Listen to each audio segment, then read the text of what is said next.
Hey everyone, this is Clark.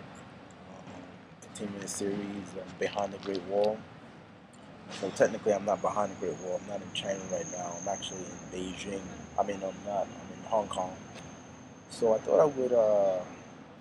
I just left Beijing and I'm not going back. Um, Going to another part of China. So I thought I would take some time and put some videos together talking about Beijing. Like I said, I'm moving back to China, but I'm not going to Beijing yet. So I thought I would put some videos together about life in Beijing. I was there about 8 months. So I put some stuff together talking about Beijing in three parts: the good, the bad, and the ugly. Um, I don't want to. There's positive, negatives of any place. So I guess this video will jump right into it with the good.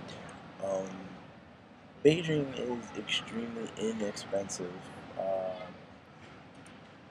The apartments, sometimes they can be initially getting started with the apartments.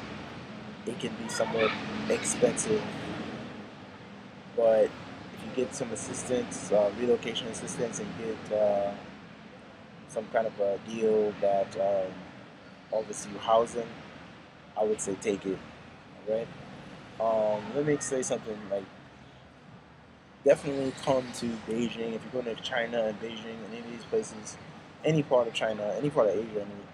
If someone offers you a position, make sure you have a contract before you come out here.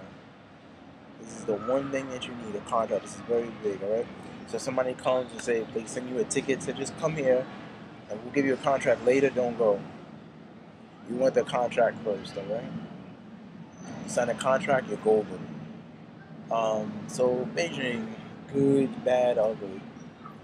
So the good.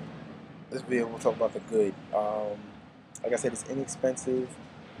Housing is not that expensive. Once you start doing whatever it is that you're doing in Beijing, as a working professional, um, you can get yourself a nice apartment. Okay, so Beijing is also good for studying Mandarin.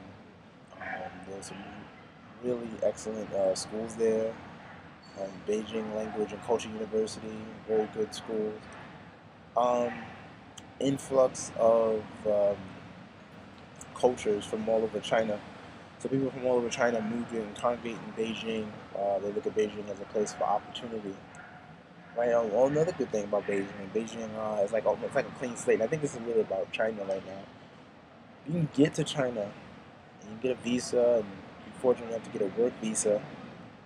The sky's the limit here. You can really write your own history, really write your own future if you're smart. And there's people here that I know people that have been in Beijing and they like it and they stomach it, and they created some very good lives for themselves there. They're very comfortable living there 3 or 4 years.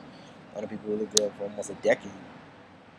Um, so also opportunities for advancement in your profession. Let's say you're in, working over. Let's say you work in education. Let's say you work in hotel management, or uh, let's say you work in your profession. You work in hospitality or something like that. Or there are opportunities in Asia that you may have that you may not have in in the United States. So if you find that your excuse me, someone biting my leg.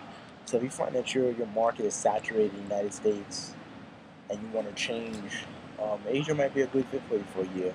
I'm not saying Beijing is the place, but if you can tolerate Beijing, then there's definitely plenty of opportunities there for you.